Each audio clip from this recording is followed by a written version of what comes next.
Manchester City 3, Manchester United 1. Yes, people, wife boy, welcome back to another Premier League match reaction. Man City have come from behind to win the Manchester derby here. Surprise, surprise. Is it a surprise for you? Ain't really a surprise for me, to be honest. But yeah, Man City do what they do best, which is winning football games.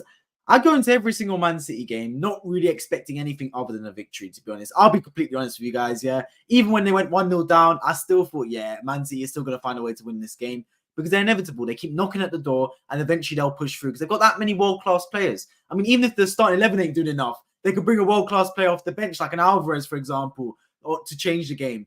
But look, I do want to talk about both teams, of course, because I'm neither a Man United fan nor Man City fan. I will hold my hands up and say I did want Manchester United to win this game for the benefit of the title race and my club Arsenal. But regardless, I think it's fair to talk about both teams. But let's start with Manchester United because, or shall we start with Man City? Actually, no, let's start with Man City because they did win the game. Man City, again, won the football match 3-1. Deserved winners on the balance of play, I will say. But I still did see a little bit of weakness from Man City, to be honest with you guys. I wouldn't say it was perfect the way they played football. I still think they do look a little bit dodgy on the transition. But the main thing is about Man City, right? If they stay in the game, like I've said many times before, if they stay in the game, they've got enough world-class players to find a way to unlock a door and find a way to get the victory. I mean, look at the game today. It's the epitome of that. In the first half, they were struggling to really get at Man United in terms of they were passing the ball around, but they weren't really penetrating that Man United back four that was really actually solid with Man United. The back four, then four in front of them, like a 4-4-2 formation. And then in the second half, right, they kept probing. It took a wonder goal from Phil Foden to open the game up, who for me has been one of the most improved players in Man City this season. Now, I know Phil Foden, lots of people have been saying, oh my God, like he's been amazing for so long. How are you saying he's the most improved player? Phil Foden for a long time for me has not been at the level that I believe he's good enough to be at. I'll be completely honest. I think bar this season, he's been a bit overrated in my eyes. Genuinely, I do believe so. But what I've seen from him in recent weeks especially is a player that's actually standing up and improving week on week, where he's actually adding goals to his game. He's getting more involved with the play and turning up in big moments as well. Because here's the thing about Man City, right? You can stand out, but because there's so many world-class players, it don't really matter. Let's be completely honest about it, guys. If Phil Foden scores the fourth goal when Man City wins 6-0, I couldn't care less. In my eyes, it's as if he didn't score. But what I'm seeing from Phil Foden in recent weeks especially is him scoring big goals in big moments. When they went to Brentford away, 1-0 down, got the hat-trick to get them back into the game. Again today, scored a wonder goal from outside the box, then a well-placed finish to complete the comeback to make it 2-1. Phil Foden's turned up in big moments. And look, Man City, as I always say, get better as the season goes on. And they're starting to hit now that March, April, May time where it's time for Man City to go, hang on a minute, this is our time to kick into gear. Normally, it would be Ilkay Gundogan's time to go into motion and start actually getting on with things. But Gundogan's gone, so someone's got to step up. Now, Phil Foden looks like he's going to be that man, and fair play to him if he is. Because here's the thing with Man City, right? If you try and stop Phil Foden, it don't matter. Like, the team's actually, like, let's be honest about it, it's a bit unfair, man. Like, you got their starting 11, fine. That is what it is. Then off the bench, he's got Alvarez, he's got Nunez, he's got Jack Grealish if he wants him. You know what I mean? Like, you get to a point sometimes where you think about these 115 charges need to dunk on Man City's head sooner rather than later. I'm not being funny, right? Because Man United today had a bench of maybe 2 or 3 senior players and the rest of their kids. Same with Liverpool on the weekend. Same with Arsenal the week before. Every team is struggling with like injury crisis, playing academy players. Man City don't care, bro. So all I'm saying is I cannot wait for the day those 115 charges dunk on Man City's head, ship them back to the Shadow Realm, ship them to the Gulag, and we can get on with the rest of the season. Because I'll be honest, guys, I did not really want to watch this game. I'll be completely honest, yeah.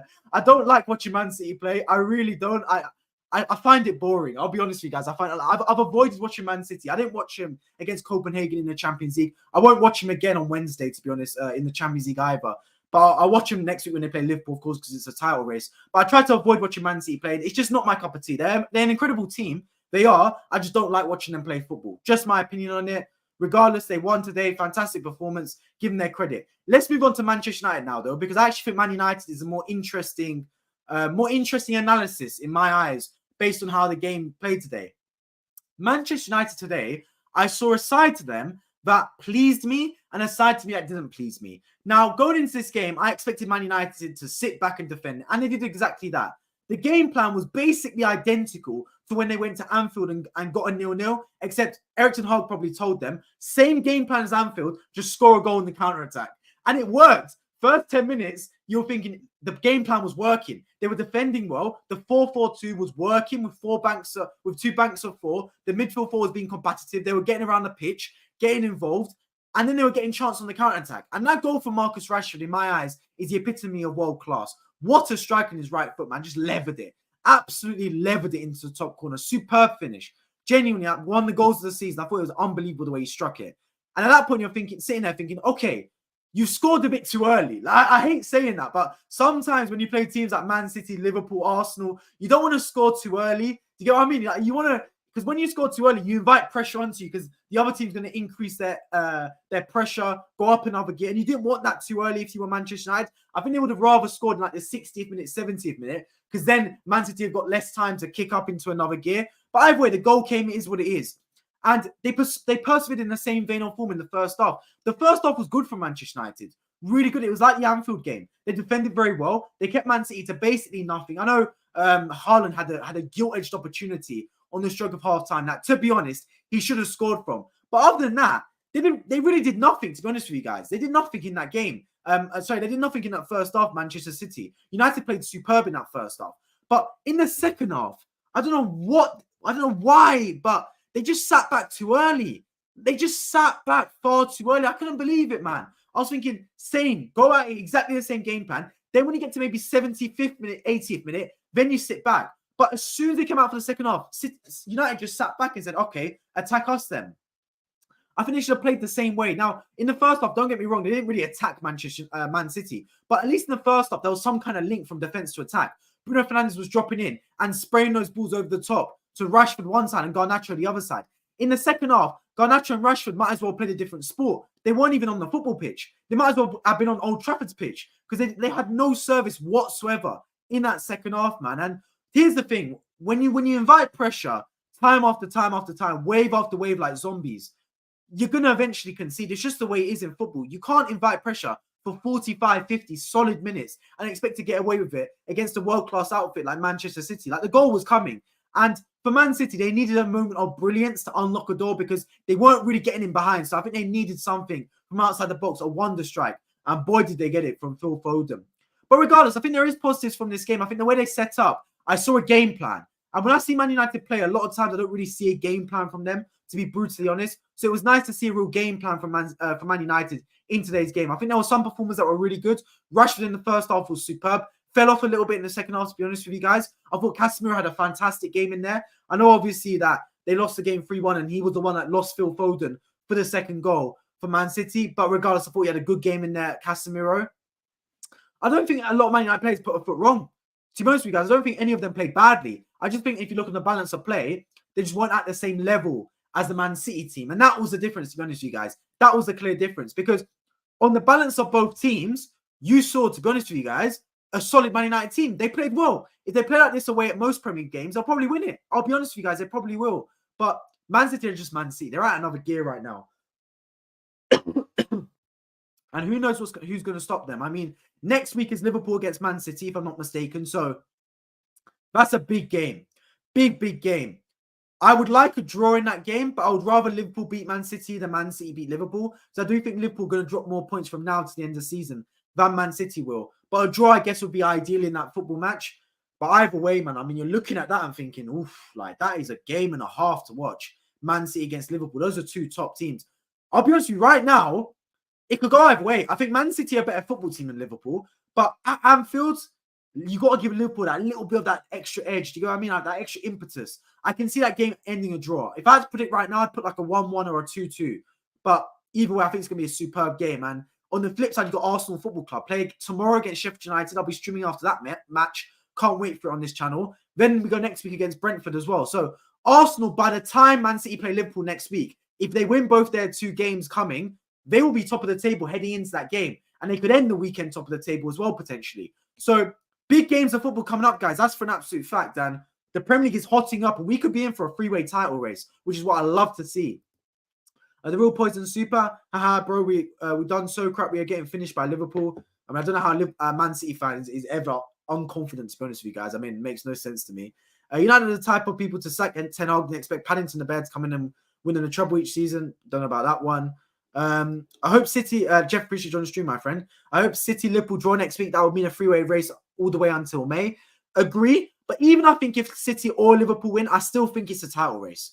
Regardless, like if Liverpool win, it's 4 points ahead of City. That's still nothing in the grand scheme of things. If City win, Liverpool only 2 points behind. That's equally nothing in the grand scheme of things. So a draw would be best to keep it all alive. But I still think either way, the title is not being ended in March. I genuinely think that by the end of March, if it's still a three-way title race, it's good. But I think it could become a two-way title race by the end of March if results go a certain way. Because City, Liverpool, and Arsenal, well, City play Liverpool and Arsenal, Liverpool play City, and Arsenal play City. That is how it's going. So Arsenal and Liverpool both play only one of the teams, Man City. Man City play both of us. So it's all going to change around because it's all going to shuffle the pack right now. And who knows what's going to happen. But like I said, other factors to look at. We've got injuries that could come into play. God forbid no one gets injured from Arsenal, but it could come into play, to be honest with you guys. So a lot of things coming in right now into fruition.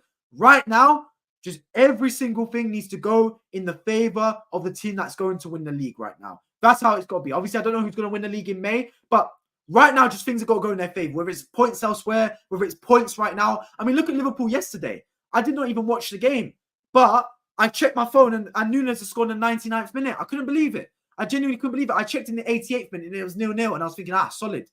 We could get a 2 points drop for Liverpool here. And Nunes bags in the 99th minute. Stuff like that is stuff that champions do. They find a way to win at the death. We've seen City equally do that at times. We've seen Arsenal do that at times. So it's not unlike certain teams to find a way to get winners in the dying embers of football matches. So far, I don't know who's going to win the league. I genuinely don't. But it's shaping up to be a good title race. That's for an absolute fact. Jordy, appreciate you on the stream, my friend. How are you, the lads? Big up to City for taking off United points. It's a big advantage for us. We are close on them down to 4 points now. Oil brothers forever. But that's the flip side, right? Because a lot of people wanted Man United to win this game to make the title race more interesting. At least Arsenal fans and Liverpool fans thought that. But teams fighting for top four like Tottenham, Villa, Newcastle, Brighton, they would have actually liked to see United drop points here. And that's what happened. So it's always funny to look at the bigger picture sometimes and go, yeah, we might want United to win, but others want City to win equally. But I guess it would be hard for you guys for the title race. Yeah, exactly. So two sides of the coin. I'd rather Arsenal win the title than Liverpool. Yeah.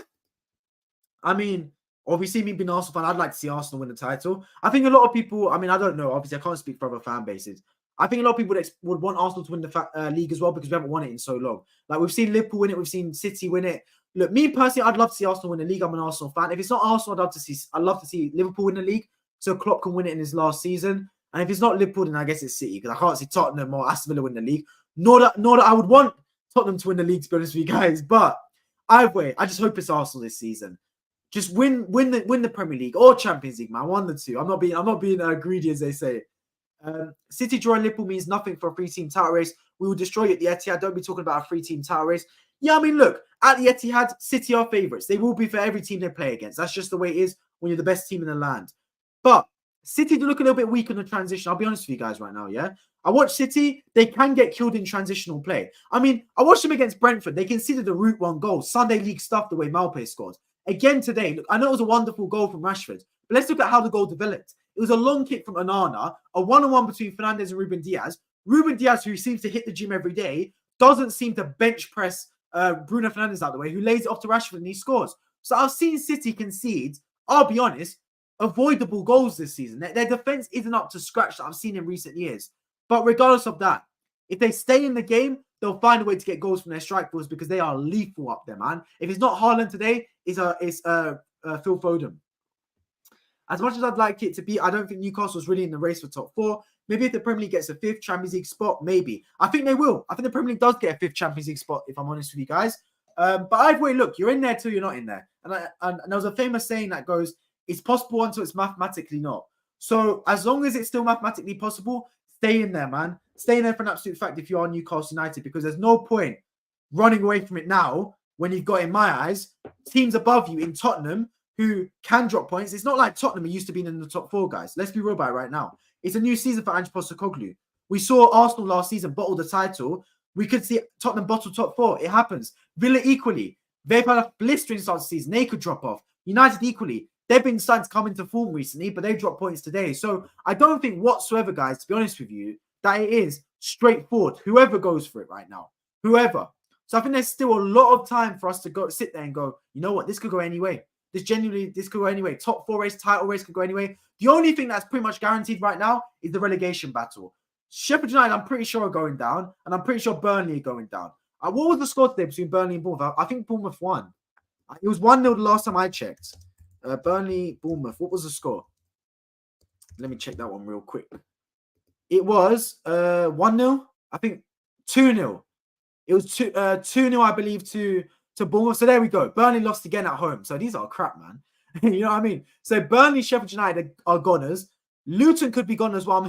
Everton's point deduction got reduced to 6 rather than 10. That's a massive, massive swing for them. So I think Luton, despite the fact Luton have actually done well this season, they could be going down as well just because no one else around them is on form, to be honest with you guys. So right now, Forest equally. So Burnley and Sheffield United are goners. Luton Town and Nottingham Forest, they're the 2 deciders to go down as well. And then Everton, Brentford are like the outsiders.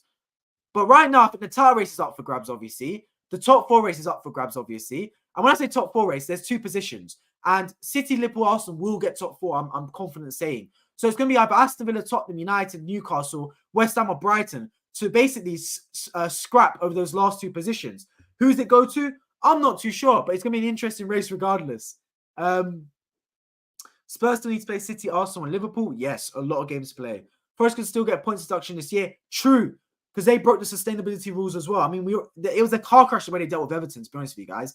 10 points, now it's 6 points. Who knows what happens there? Forest, who knows what they get now since Everton got 6. Are Forest going to get the same ban?